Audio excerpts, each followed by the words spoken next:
اللهم صل وسلم وبارك على سيدنا محمد وعلى آله وصحبه أجمعين. تعالوا مع بعض ما نعمل صينية المكريل دي تحفة، ولا تقلي ولا تشوي بقى ولا أي حاجة خالص. احنا هنعمله كده في الفرن مع شوية رز صيادية زي العسل وسلطة بابا غنوج في منتهى الجمال. وكان المكريل بقى لحسن حظنا كمان مبطرخ، كان اللهم بارك طعمه جميل جدا. تعالوا أول حاجة ما نشوف التتبيلة بتاعتنا، وهي عبارة عن فلفل أخضر وفلفل أحمر وتوم. الفلفل بتاعك عاوزاه حر او بارد ده تبع راحتك انتي. ومعايا بقى هنا سبحان الله، شفتي التوم ده غريب كده لقيته كبير جدا ما شاء الله، بس هو سبحان الله بلدي يعني. المهم معايا بقى زي ما قلنا فلفل اخضر وفلفل احمر وتوم. وهنزل بقى بالملح، حطيتهم في الكبة وهنزل بالملح. واهم حاجة بقى شوية البهارات بتوع السمك اللي بيميزوه. معايا كمون وكزبرة ناشفة وبهارات سمك.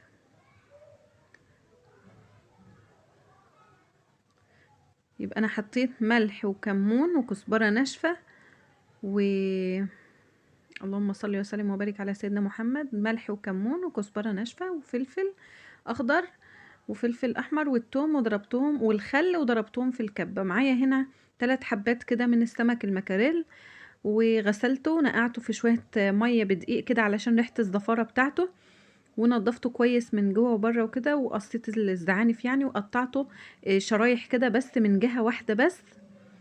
وهنا بقى البتنجانية دي حطيتها تتشوي عشان نعمل مع بعض بابا غنوج. برجع بقى هنا للتتبيلة. بعمل التتبيلة في السمك بقى كلته كده من جوه ومن بره وجوه الفتحات ديت، بصراحة بتديلها ريحة جميلة وطعم مميز جدا. معايا هنا بقى تتبيلة الخضار دي برضو تحفة تحفة تحفة، كانت ما شاء الله طعمة قوي. معايا هنا بصلاية متقطعة كده شرايح، هنزل عليها بكزبرة ناشفة ورشة فلفل اسود ورشة كمون ورشة ملح.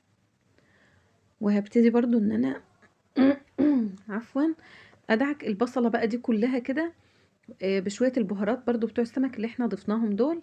رشة كزبرة، رشة كمون، رشة فلفل اسود ورشة ملح. وهبتدي ان انا ادعك البصلايه دي تماما كده بالبهارات دي. هنزل عليها بطماطم وفلفل احمر وفلفل اخضر وجزرايه مبشوره. وابتدي برضو ان انا ادعك الخضار مع البصلايه بنفس الشكل كده، بس هضيف عليه برضو كمان بحيث ان الطماطم بقى يعني انا هعصره كده بحيث ان الطماطم دي تنزل اللي فيها. معايا معلقه من التتبيله بتاع السمك اللي احنا عاملينها، ومعايا رشه فلفل اسود ورشه كمون ورشه كزبره.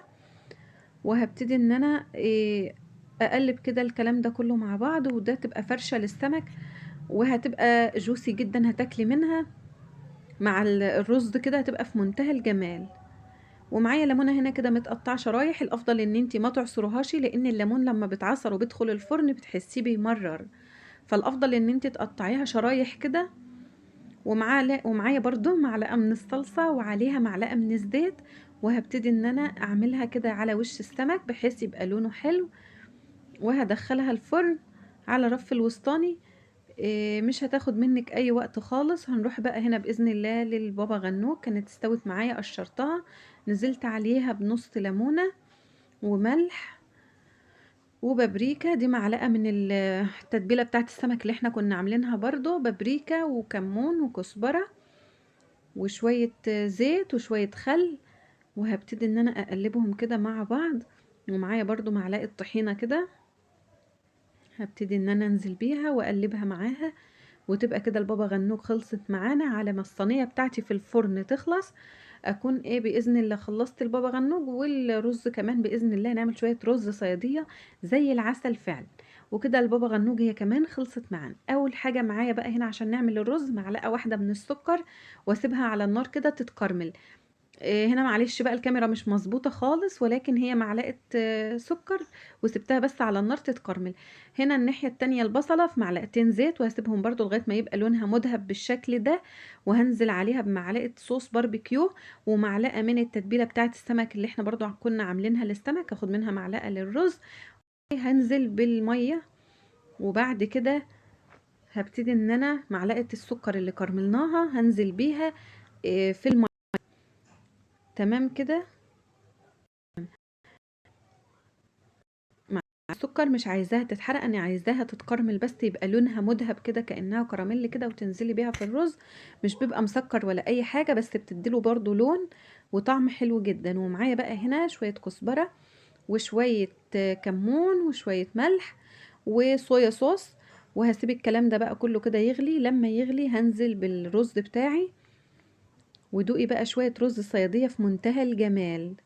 الرز بتاعك بقى يتكتك كده من كل الجوانب، هد عليه وسيبيه لغاية ما يستوى. هنا اللهم بارك استوى معايا، كان طعمه في منتهى الجمال ومفلفل وحلو قوي. وكمان الصينية طلعت من الفرن اهيت. بس انا خليتها بصراحة تنشف معايا. فالافضل ان انت تسيبي الصينيه، يعني ما تخليهاش تنشف في الفرن، بحيث الخضار اللي تحتها ده يبقى جوسي كده. تغمسي بيه مع الرز. بس كانت تحفه جدا والله، في منتهى الجمال. اتمنى الفيديو ينال اعجابكم، وما تنسوش لايك وشير وسبسكرايب للقناه، عشان القناه ان شاء الله تكبر بيكم. واستودعكم الله، والسلام عليكم ورحمه الله وبركاته.